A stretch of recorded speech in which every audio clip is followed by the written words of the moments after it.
She's successful at helping people find true love because she can relate to the struggle of what it takes to find that someone special.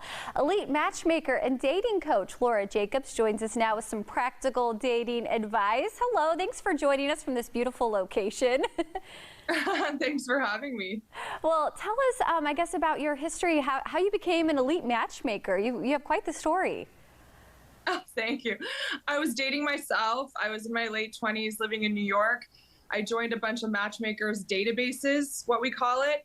And I just was so fascinated by the process. I was like, this is what I really want to do for the rest of my life. So that's really how.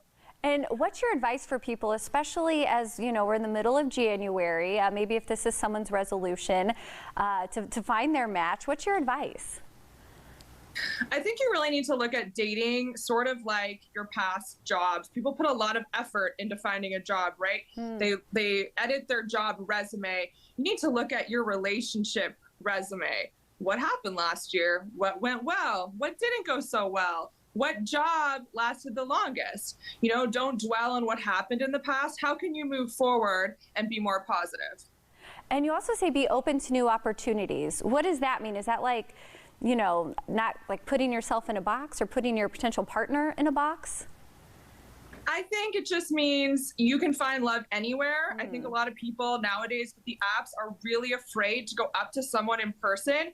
Going up to that someone in person could be a life-changing moment. You see someone cute at the grocery store, yeah, you might embarrass yourself if they don't like you or they're taken, but they could also be single and that could be your person. Like, be open to possibility and ask your friends, tell your friends, hey, I'm looking for this, please set me up. It's like having a free matchmaker. Oh, I love that. So even just kind of put it out there, right? Put yourself out there.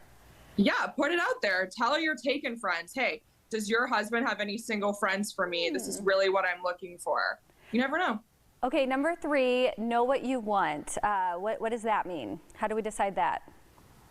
Well, I think not knowing what you want in dating or a partner, like not getting really specific, is like going to the grocery store hungry without a list. You just end up with all this junk. It's in your cart and you're like, oh my God, what did I buy here? Like, this is not what I really wanted at all. And you make all these bad choices. So I always tell people, make a list of what you really want. Get really specific. If you could wave a magic wand and have your, you know, ideal partner right in front of you, write it down, and then start crossing out what is negotiable and what is non-negotiable. Because we don't want you to get too picky either, but you need to get specific. Okay, we're going to skip ahead to the last one. Always be honest. What does that mean? That just means when you are dating someone new or you meet on an app or through a friend, just be honest about yourself. A lot of people try to hide early on that they have kids or they were divorced, you know, things that they may feel are shameful, but these aren't shameful things at all. You need to be upfront. Hey, this is my past, this is what I'm looking for, and this is what I want in my future. Okay, finally, just a little bit more time. You also mentioned don't base it on looks, right? That should be obvious. Well, I think we really have this disposable app swiping society right now where everyone does base things on looks. And I do encourage you to look a little deeper because looks are not going to last forever. Of course, attraction is important, but you need to look for deeper qualities in a person, yes. Okay, great advice as we move through the new year. Valentine's Day isn't too far away, so yeah. We love you helping us set us up on this. Thank you so much.